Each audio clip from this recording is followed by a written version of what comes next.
Hi, welcome to Leader Feeder. I'm Suzanne Jakes here with Kirk Langford. And Kirk, we have a special episode today. We do, yeah. So, of course, we have our sister podcast, the Accelerating Operational Performance, which is hosted by our president, Greg Schinkel. And he's done a really cool episode that we are excited to share with you. So even though you're here on the Leader Feeder feed, we are going to show you this special episode from Greg Schinkel. Take a look.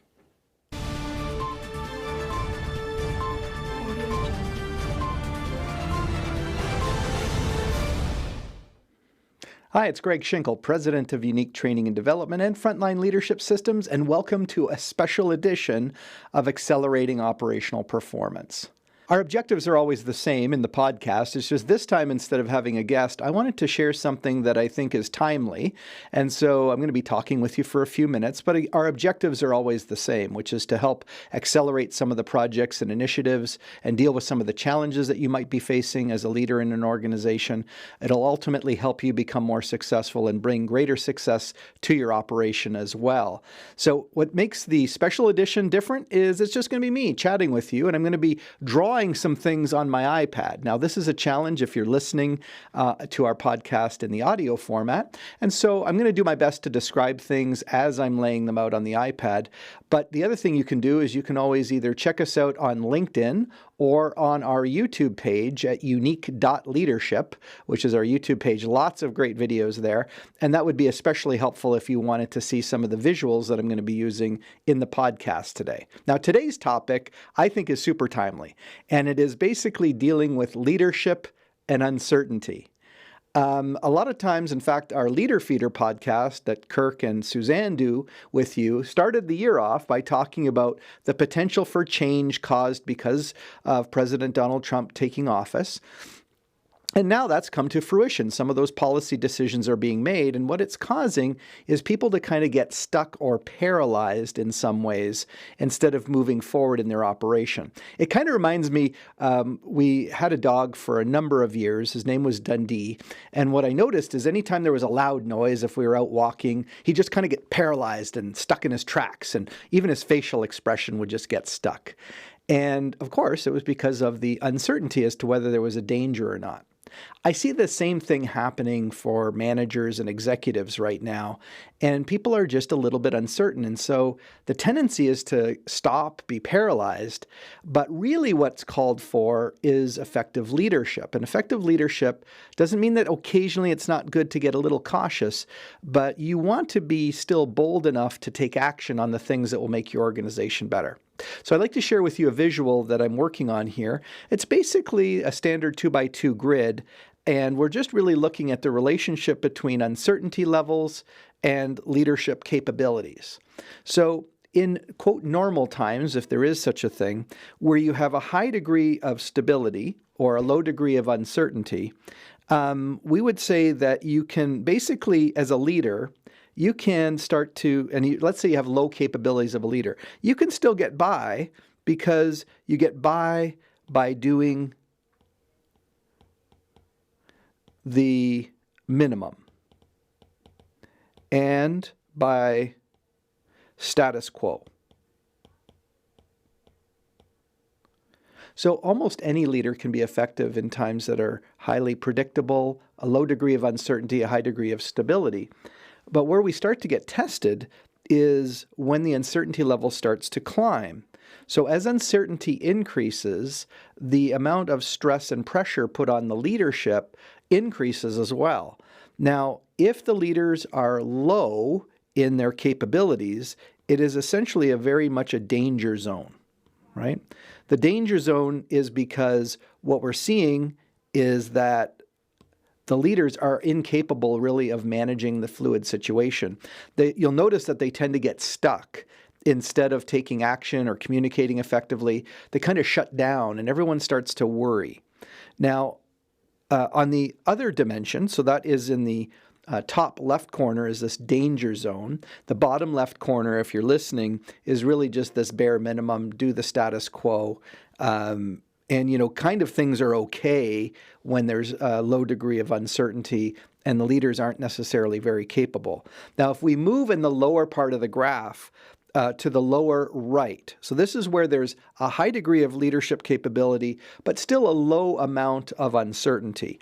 So what we're going to call that quadrant really is the performance zone, which sounds awesome, right? So performance just means we're achieving results.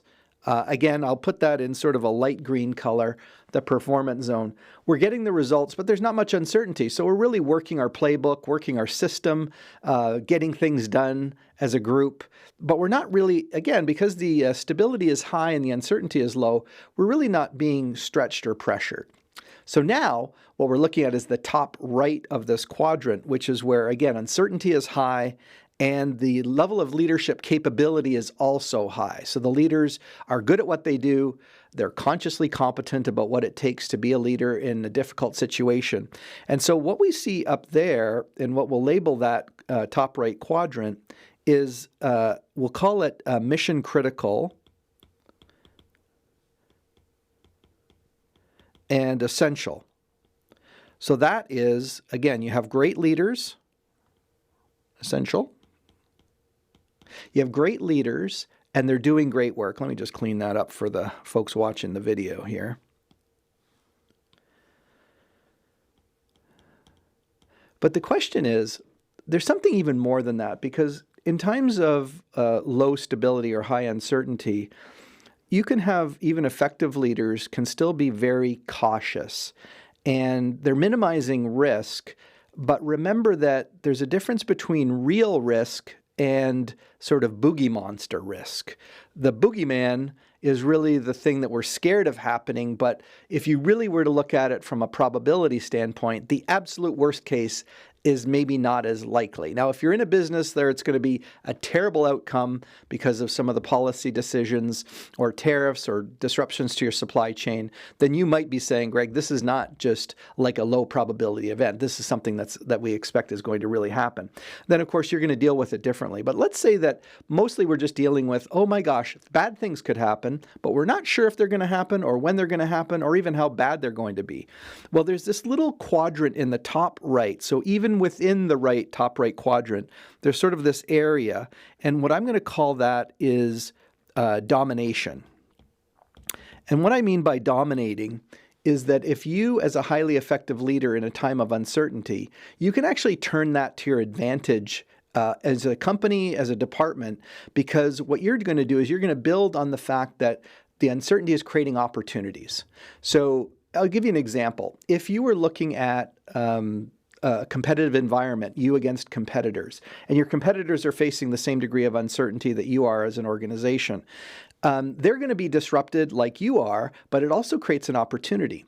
And when customers are feeling disrupted, what they're looking for is some degree of leadership from their suppliers. So this may be a tremendous opportunity that actually causes the market to go in a bit of flux. Not so great if you're the incumbent, but very good if you're the company that's going after that marketplace and you're used to going up against this formidable competitor. But the uncertainty is causing customers to really reflect on whether they've got the right solution. So there's an opportunity there.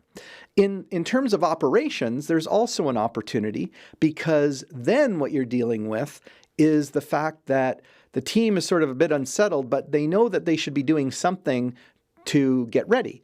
And so by being this dominant, high-performance leader in a time of high uncertainty, you're going to be able to get your team to do what they need to do to be successful. And so again, whether your leaders are low in their effectiveness or high in their effectiveness is going to determine whether you are a victim. So in this case, we're going to call this the victim side, and we're going to call this side of the graph, we're going to say this is the victor, right?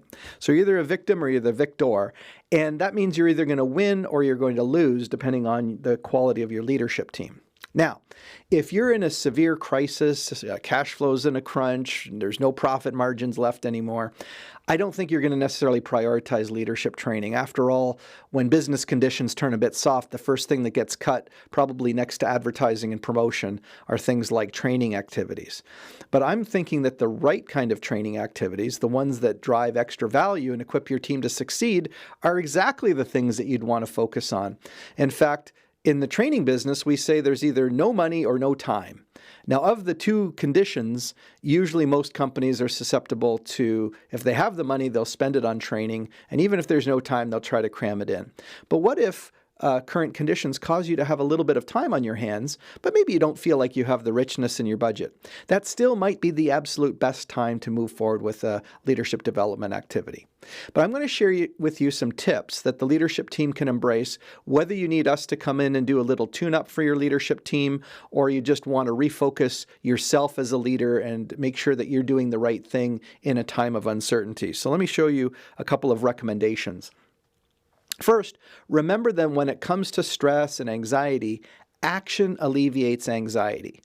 Anxiety is often caused because we're overly worried about something that's going to happen, whether it's actually going to happen or not, right?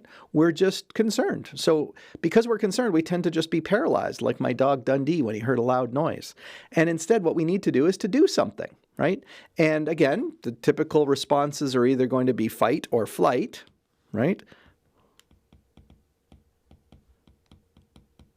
And I'm going to suggest to you that, not that we want to be aggressive in terms of fighting, but we want to take action, right?